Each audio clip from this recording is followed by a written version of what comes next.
Welcome to the Heat of Command podcast, mastering the art of fire service leadership. Where we, your hosts, aim to teach you how to use introspection and self-reflection to be your most authentic, genuine self, leader, and human being. And now, here are your hosts. This is Kyle Matusik. And Kerry Henderson. Thanks for joining. Welcome back to another episode of the Heat of Command podcast. We have finally entered fall, my favorite season of the year, although... It's not fall in Virginia. Sorry. The last few days, I think, have been fall here back in Illinois, but we've had a stretch of like 90s, and I'm like, all right, I'm done with this. Let's get a little cooler. Like, I like the 70s, cool at night, perfect. So now we're settling in. Feel of 89 today. Ooh. It's super humid here today. Yeah, that's a little warm. But anyways, as you settle into the fall, and we just thank you for your support and continue to listen to us. Today we are going to be talking about team building and kind of some of the things we've seen post-COVID on what has happened with teams. Maybe not necessarily in the fire service, but just across our country and within different industries. Some of the challenges faced there is loss of engagement with a lot of things, and I think. In our industry, we saw some of that as well, but some of that has already turned a corner, and we're going to talk about some strategies and stuff to kind of get back in that mindset of building strong teams. Just if we start there and have that effective leader to develop a team kind of mindset post-COVID and bring these principles back and develop a culture that becomes extremely dependent on each other instead of just oneself, and I think COVID put people in a lot of individual bubbles. Again, not necessarily our industry, but still at the same token, all trainings got stopped, and, when we were at the firehouse, you had to stay away from each other and all these things. So kind of we're at this very unique time, I know in my life, where we would go through a pandemic, we come out of the pandemic, and then there's huge turnover. So you have a lot of young people in your organization. So it's like the time has been primed to really develop some awesome team building strategies to where we can really, jump off of this and start kind of from scratch and continue to build in maybe a different way, develop different strategies and kind of move forward in a progressive state of mind in terms of the teams we want to develop and the direction our organizations want to go. Yeah. To talk about COVID, we saw that when we interviewed the Gen Zs for our Generations podcast.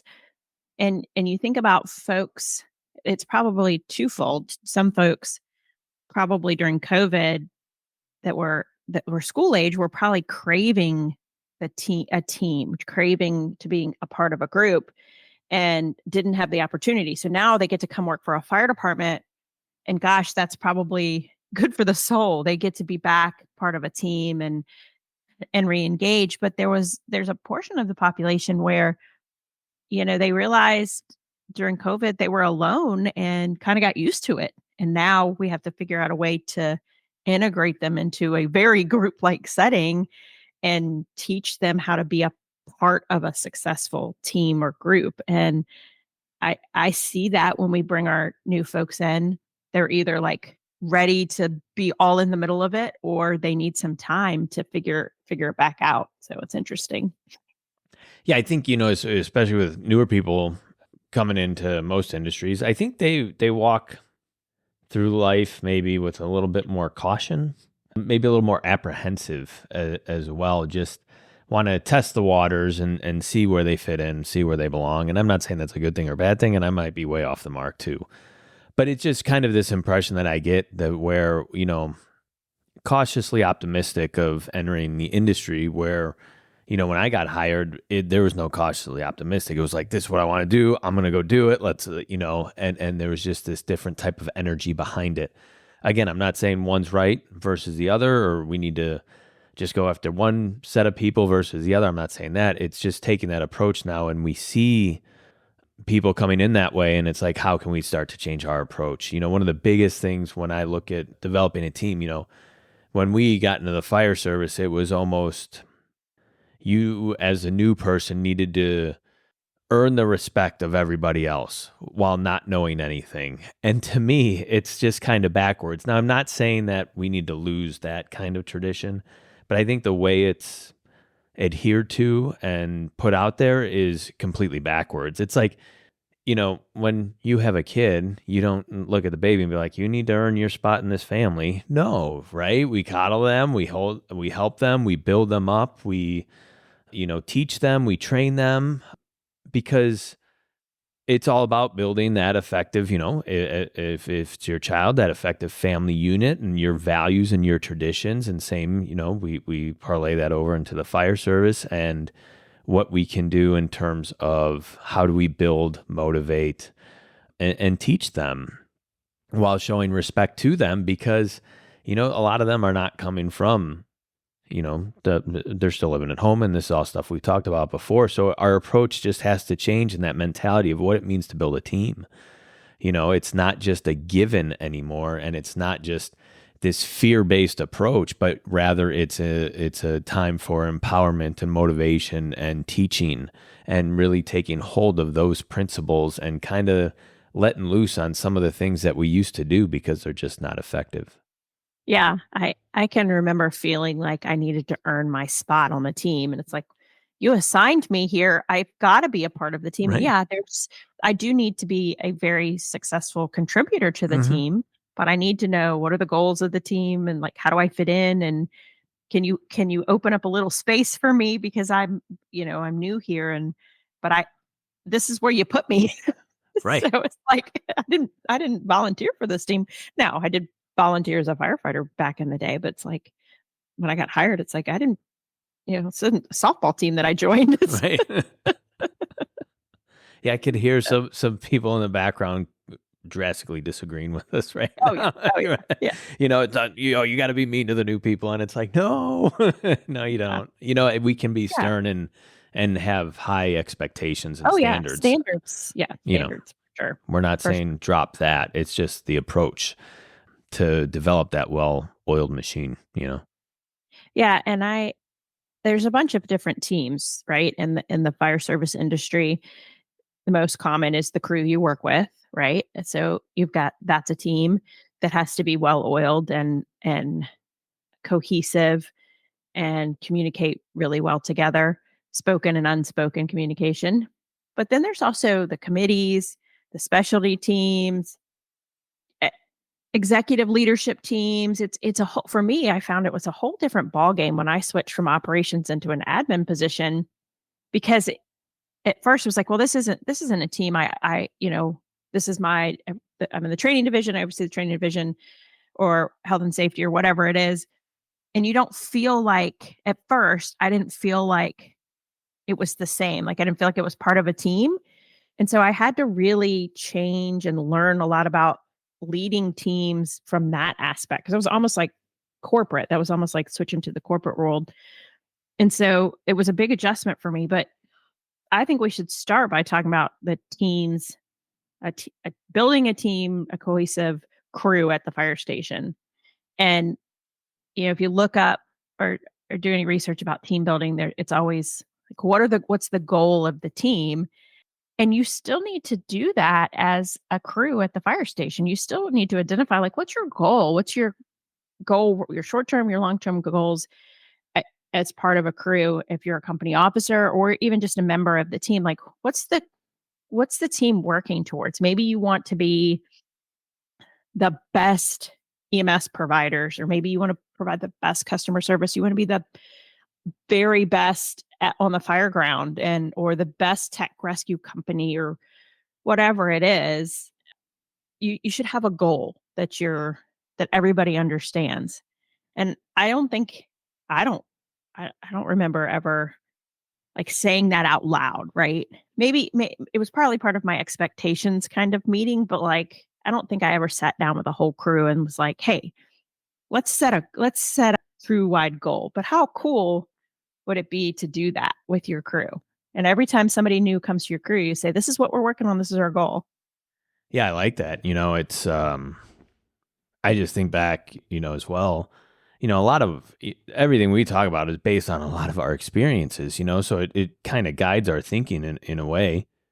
And again, it could be completely off the mark. It's just kind of where my mind is right now, and how I've developed some of the thoughts and strategies. But like you, I look back and it was almost this expectation that you had to be great at everything that we do. And it's Yeah. like, hold on a second, that we do a lot, right? And I think it's not saying that again. We never talk about dropping standards. In fact, Carrie and I talk about raising standards all the time. But I think it's just our approach. And when we look at developing the teams and the things that you have hit on, it's, strengths and my mind goes to strengths and weaknesses, and we all have them. And I think a lot of times it comes down to, are you humble enough to, maybe as the leader of the team, to talk about your weaknesses and your faults within whatever you're trying to achieve. So if you're trying to be that best on the fire ground, where is your weakness as a boss there? And do you share that with your company, right? Because now that starts to build trust. And a little bit of vulnerability can build a lot of trust in your young people. I'm not saying you have to divulge all your brokenness and everything you're bad at, by any stretch of the imagination. But one thing I know, I need to slow down and be a little bit more patient in my thinking on the fire ground. I need to improve my critical thinking a little bit more. I don't need to second guess myself. Like, that's it. Like, and then you can go down and everybody's going to start buying into that conversation. And that's like the essence and the core of building the team is obviously the trust. You need that trust there. And the goal, like you said, what we're trying to achieve. But then those weaknesses and strengths of each of your players within that team. And, I mean, as we continue this conversation, we'll get into putting your players in a position to succeed and stuff. But we'll get there in a second.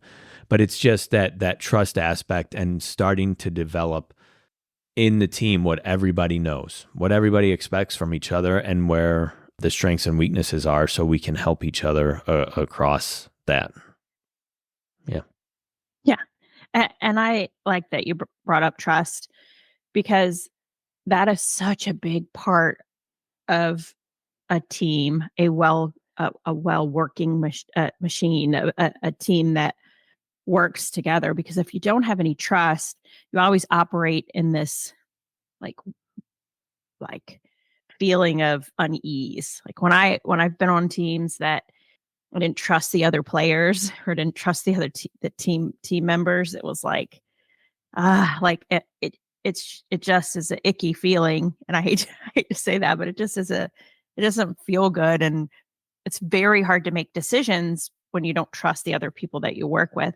So I've been listening to Extreme Ownership, Jocko and Leif's book, and they were talking about trust today in the section I'm listening to, and how, and it applies so much to the fire service, that you have to give permission and you have to give a lot of leeway to the people that are subordinate to you to make decisions. Now, they have to know the parameters to make those decisions, but you have to let them make decisions. And even when they screw up, you have to support them, because that builds trust. And I think about that in the fire service so much, is we put younger folks into leadership positions. And I don't think we always do a great job explaining the parameters in which they can make the decisions.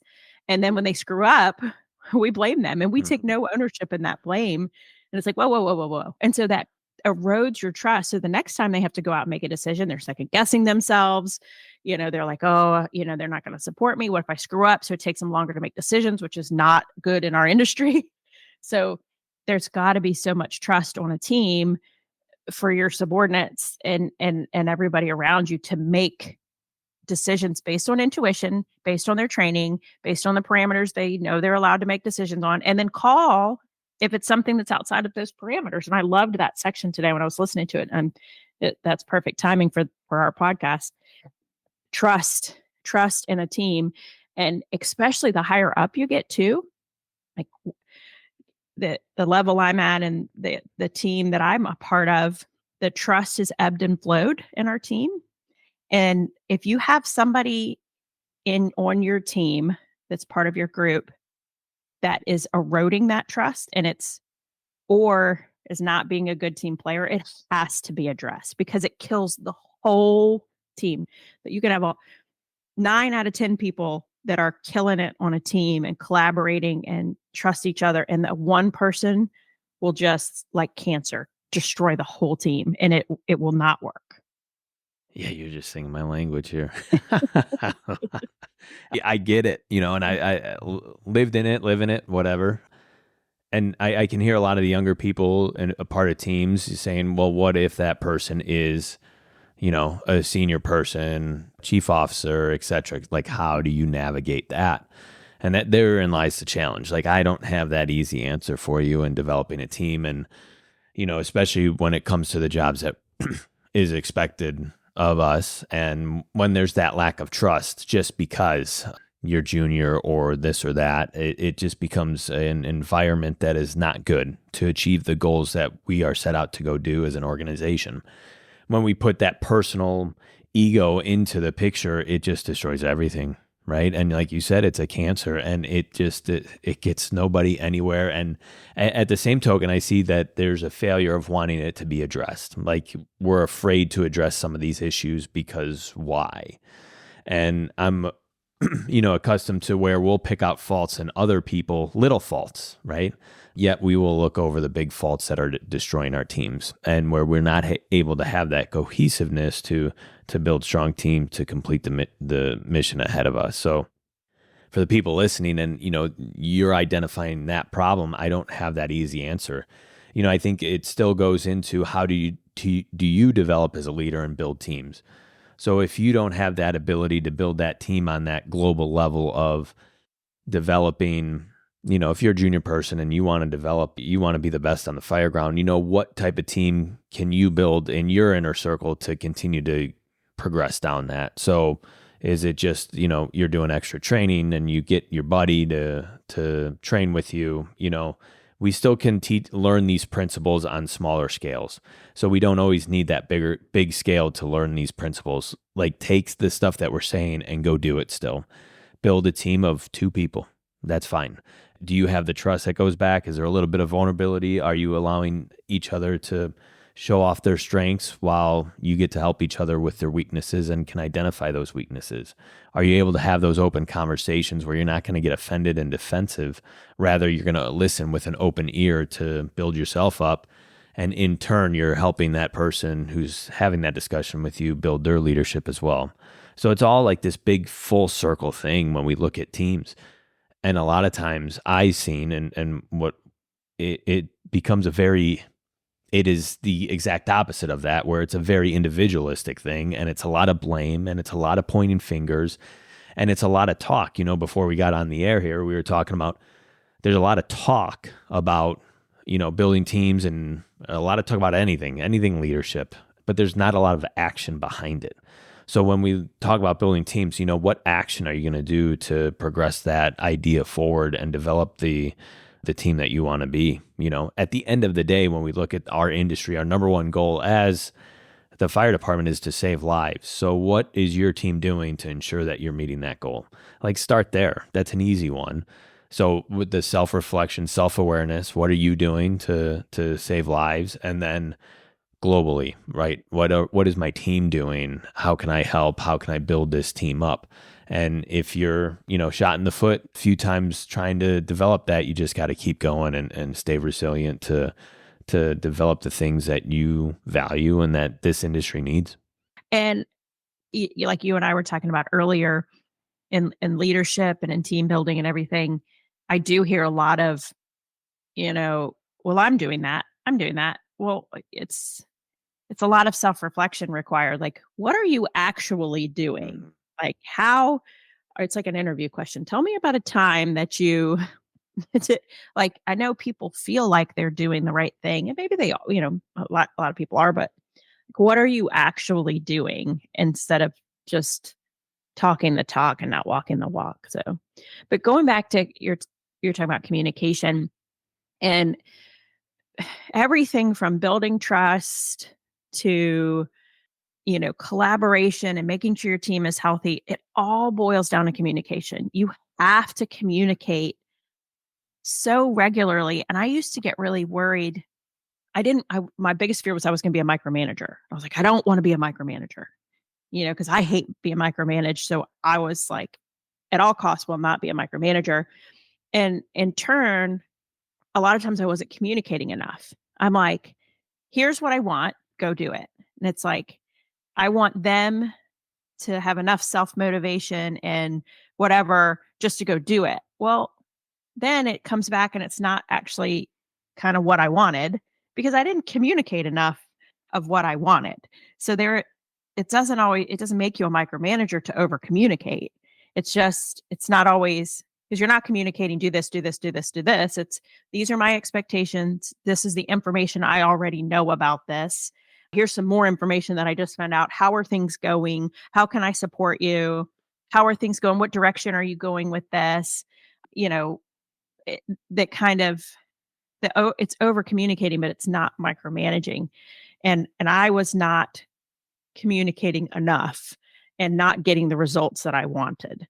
And so now I have, you know, open lines of communication with everybody that I work around, and it works a whole lot better. Everybody knows where everybody's coming from.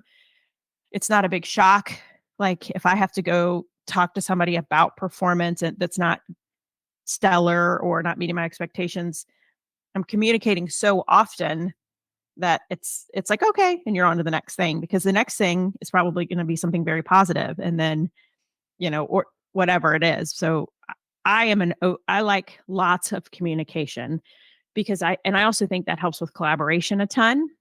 Because I've worked with supervisors that didn't communicate with me a lot. They trusted me a lot that the knowledge I had, I could just navigate most things on my own, which was for the most part true, but there wasn't a ton of collaboration. So a lot of times I felt isolated or, it wasn't always in line with maybe what the department was doing or needed. And so lots of communication breeds lots of collaboration, which you got to have on a team. Yeah, you got to have those avenues open for constant development and the ability for people to achieve things beyond where they're at today. And I think that's the essence of a team, right? We can do so much more together than as individuals. And that's just a huge concept when you're able to have that team, everybody wins and everybody grows, versus in an environment where, yeah, you might have every opportunity to do any class you want, do anything you want, but it lacks the developmental phase of each person, where it's like, yeah, we'll let you do all this stuff, but when you come back here, we're not going to continually, try to build you or work together to progress towards our end goal of saving lives. It's all on you. And whether you do well or mess up, there's always going to be comments that are going to be had at the end of the day, right? So it's that when you shift that culture, like you're talking about communication, where it's just normal now, right? Like that's the goal, where things just become normal, right? We have this team environment, we communicate the way we do, and it's just normal.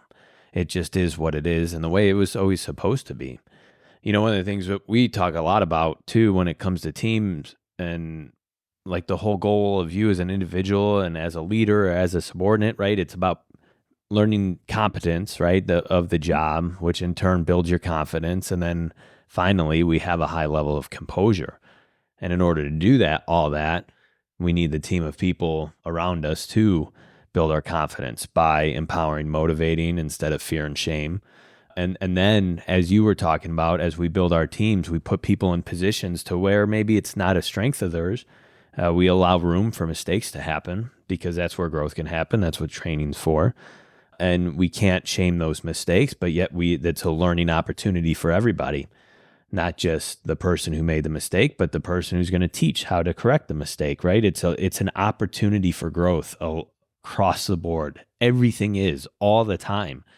It is always an opportunity for growth. And that's, I think, the cool thing if we look at teams that way, that it's a constant area for growth for all of us. Not I'm better than you, I know more than you, so I'm going to make sure that you know that I know more than you.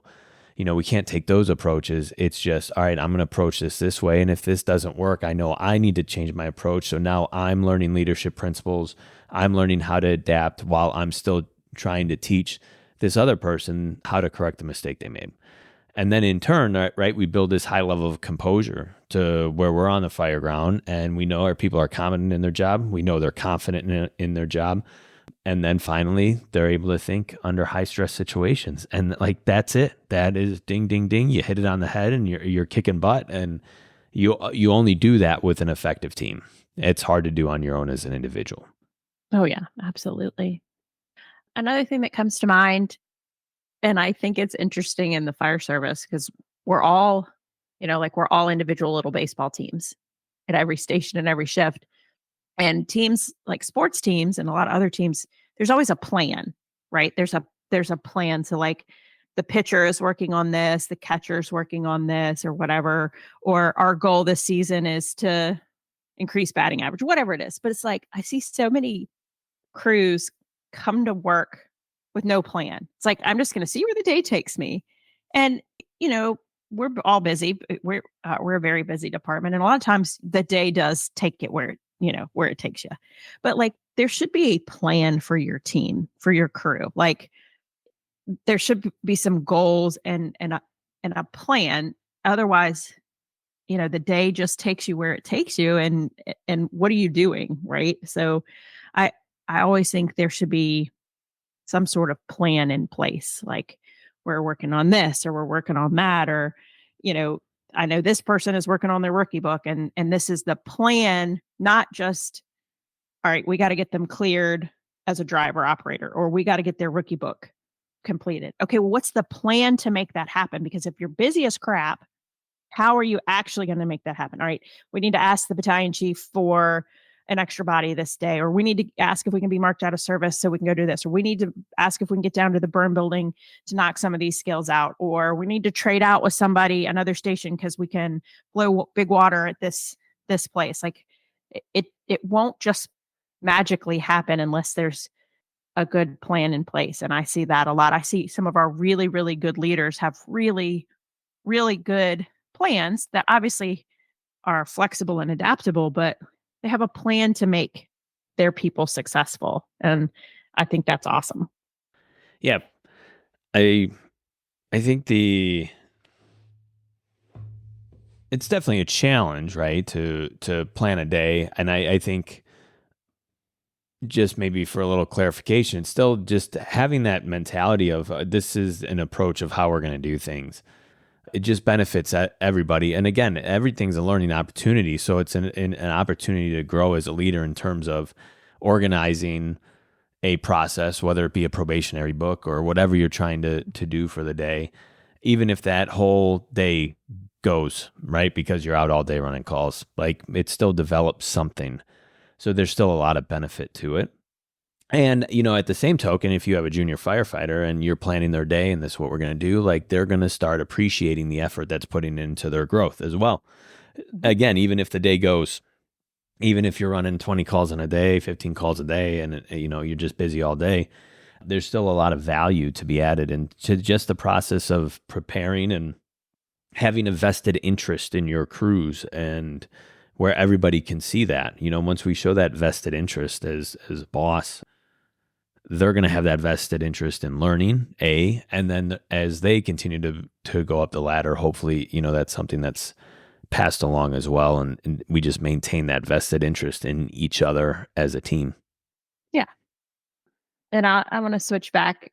Like when I came out of operations, I missed so much what I thought I was missing being part of a team because I was so used to the constant interaction and the ability to communicate like right then, right? So you can, when you're a firefighter at a station, you can communicate right then and there, like instant feedback.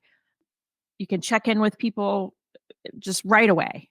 And that was so nice. And when I went into the admin world, I felt like I wasn't part of a team at all, which wasn't true. It wasn't true. It was just different. It was a different team. And now we've figured that out and in the office, which is so nice. So now we collaborate a ton, and we have a supervisor that really knew we weren't working as well as a team. And he came in with a Venn diagram and made us like pick projects that we knew we had to collaborate on and made us collaborate on them. And it helps so much because if you've been in a fire service career or any sort of public safety career where you're working with a group all the time and then you're not, it's like, it's depressing.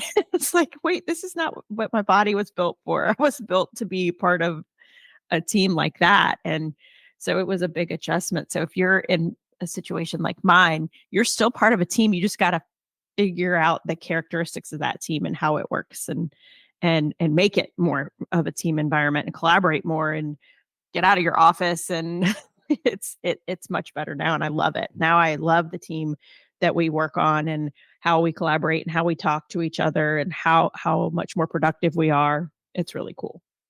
I think you bring up some extremely valuable points that I really wasn't even thinking about until you started talking about kind of that transition from operations or maybe shift to an office and the dynamic and how that changes, and as you promote up. I think one of the biggest thing is, as you go higher and higher, it's relinquishing control of that team. Right. And that in and of itself could be extremely challenging, because I think you hit it on the head, right? Like you move out, you're so used to this environment, and then poof, you're gone. And what has to go with that is relinquishing control of that. Let's just say your company, right? All of a sudden you promote out of that company, shift commander, whatever, day chief, whatever the case may be, and having to relinquish control for the next person to step in and take that leadership role, right?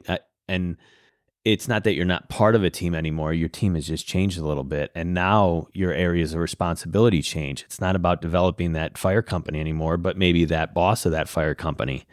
And you take in, numerous company officers and you build them up, right? It's this whole progressive thing that, like, on paper, it's like, duh, this is easy, but it's hard to do in practice. And I think that's one of the biggest challenges as you move up, is giving up that control. But you have to do it, right? You have to, because if you don't, you will destroy your organization, because there won't be trust. There will be micromanaging. There will be an ability to not develop your company officers or people below you, because you're just not willing to give up that control. So as you move up, as you promote, it's reevaluating, again, being self-aware of where you stand in that organization today and how it's changed and what you have to do to adapt to keep those things that you value, and figure out what team you're a part of and how you promote that team, how you build that team, where your weaknesses, your new weaknesses are at being a part of that different team versus your strengths. So it's kind of that reevaluation of yourself and where you stand within the organization. And then at the same token, giving that control to that new company officer and letting them run, make some mistakes, but then you build them up and teach them, right? It's this constant progressive thing. And that's, I think, the most effective thing with teams. It is just a constant progressive growth in every individual. And I think that's the cool thing behind it. But it's both ends, right? Coming on or promoting out, there are always going to be challenges faced with that kind of that team atmosphere. Yeah, and I think it's worth talking about too that the communication has to change too. So you're a station captain or lieutenant at a house. And like I said, you could provide that instant feedback, that instant communication right away. And then you get promoted, let's say, to shift battalion chief or shift commander, or whatever, however it works in your organization. And now all of a sudden you've got scattered company officers that you're responsible for, and you can't just walk right in and say something to them. You have to change your communication style, but you have to realize it's still just as important for instant feedback, for very timely feedback and timely communication. And I don't think we talk about that. We just say, "Good job, you got promoted. Now Right. you're in this office, you're in this truck or car all by yourself, and you float around your battalion." And it's like, okay, but you need to figure out what your communication strategy is when you got somebody screwing up, or you got something you need to talk about.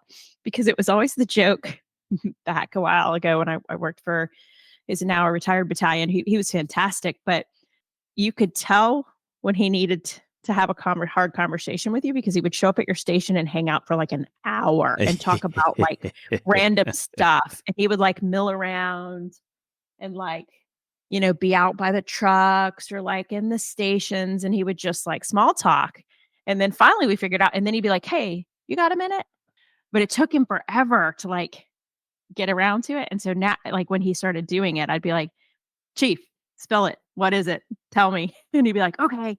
So it alleviated some of his stress and some of my stress trying to wait for him to decide to say it. So it's it's worth saying out loud when you're making those transitions. You got to come up with what's your communication strategy so that you're not hanging on to or waiting to deliver feedback. Yeah. Yeah. It's definitely a constant challenge, building a team. Where do you belong in the team? What team are you a part of? From the first day you start to the last day you leave in retirement. And as you progress up the chain, if you get promoted, different positions, not even if you don't get, even if you don't get promoted, if just kind of positions change or you start joining, specialty teams, things like that, like it's just that constant self-awareness of where you stand. And then how do you add to the team? How do you add your value to the team while building others up as well and developing your weaknesses? And, just being a part of that is just, it can be an incredible thing for growth as an individual and as a team. And if you get to be a part of that, I think it's something very cool to be a part of. And when you find it, don't let it go. Yeah. Yeah. You got to, everybody talks about in teams finding out like what everybody's strengths and weaknesses are and capitalizing on those and putting people in the right places to do, you know, what what's right. And that's hard with our jobs because we all have to be able to do the job, right? Mm-hmm. Now, there are strengths and weaknesses within that. And so it's interesting, but we also need to learn, and we talk about values at time, but like what is important to your team members, like to each team member, what's important to them and what do they value and how can you as a supervisor make sure your team is giving that to every team member? Like what if one team member, like their whole deal is they want to have fun at work and you come in and you're just like dictator and and you got to make it fun for them. And what if somebody really values it or is very religious? Like how does your team support that and make sure that they're respectful of that? And so it's a lot to be responsible for, but good teams, man, they make it so fun to come to work Yeah. because you don't want to miss anything. Like you guys have heard from my husband before. He's a captain, and he worked a long time for us on a shift when he was a firefighter, and they didn't ever want to take off because they didn't want to miss anything because they knew they were going to miss something. And how cool is Yeah, that? that is. And I think, just what you were saying, a lot of that when you look at what your team members need and as a leader in that group, you're the one who has to adapt. And, I think I want to make that clear. Like it's not the new people. It's not the people that you're trying to build up. It's you as a leader. You need to become that adaptable or have that adaptable mindset about changing strategies and how you approach things, how you develop not necessarily the values of others, but how do you play to their values, and developing things like that. So in those leadership roles, that's as you move up, it's more responsibility. It becomes less about you and more about others, right? We read all the books and now it's about putting all that into action. So, as you start building that and moving up, you have to show what it means to be adaptable. And that's not letting go of your values. It's just understanding that people have different values and you're okay with that and you want to play to those strengths as well. So there's the challenge. Therein lies the challenge for the leader within that group is how do you know, build that team up while, responding to everybody's values. Yeah, absolutely. Because you can't have four team members that are just alike and one that's very different what for whatever reason culturally or whatever and just say, well, four out of the five are this way, so I'm just going to make sure that I just make sure the four of the five are good and the fifth one's just out of luck. Yeah, And I'm gonna play the odds, right? yeah, I'm gonna play that. It's like, no, no, no, no, no, no. Like that's not gonna work. No, no. So there's Most a way to make sure the whole team is getting what they need. Absolutely, absolutely, and that falls on the leader in the group. It does. It does, and that's the challenging part, and it's humbling yourself and getting rid of your ego and doing what needs to be done. And we talk about a lot of things here, and we get all our experiences and information from somewhere. Yeah, So, and it leads us down a path of having these discussions because we know what's out there. And unfortunately, a lot of the things that we talk about is the things, for me that I'd like to see. And it's hard, but it takes everybody kind of to do their part. It takes that team approach to succeed. yeah, it really does. And if you're the type of person that you're the type of leader that you're like, well, my team sucks because they gave me a crappy crew, or I've got this one guy that sucks, or he's not pulling his weight, or this one girl that's like can't do her job or whatever. And that's killing my crew. And that's why we don't perform well. Like, no. And that's what's been cool about listening to this extreme ownership book is I'm a firm believer, like, you own that. You own that, right? If your crew or your team is not being successful, there's a part of that's yours, that you own and you need to be responsible for and take ownership of, because they need you to do that. They need you. So step up. Bam. All right. Well, this has been thoroughly enjoyable as always. Absolutely. Yeah. All right. Well, if you guys have anything you are interested in hearing our thoughts on or want us to get on here and ramble about, please shoot us some messages. We're always looking for topics to talk about. And we don't want to repeat ourselves, but a lot of this stuff all kind of ebbs and flows together. It just is the mixing bowl of topics, and a lot of the same problems are fixed by a lot of the same things. Yep. So Absolutely. Well it, said. it all comes back up repetitively, but it's worth always bringing up. But yeah, if you have any topics for us, we'd love to hear them. And until then, we will see you guys in a week or so. As we wrap up another episode, this has been Kyle And Kerry, from the Heat of Command podcast. thank you, as always, for listening. Please make sure to follow and subscribe on Apple, Spotify, and YouTube. And as always, we love the feedback. Keep it coming. See you next time.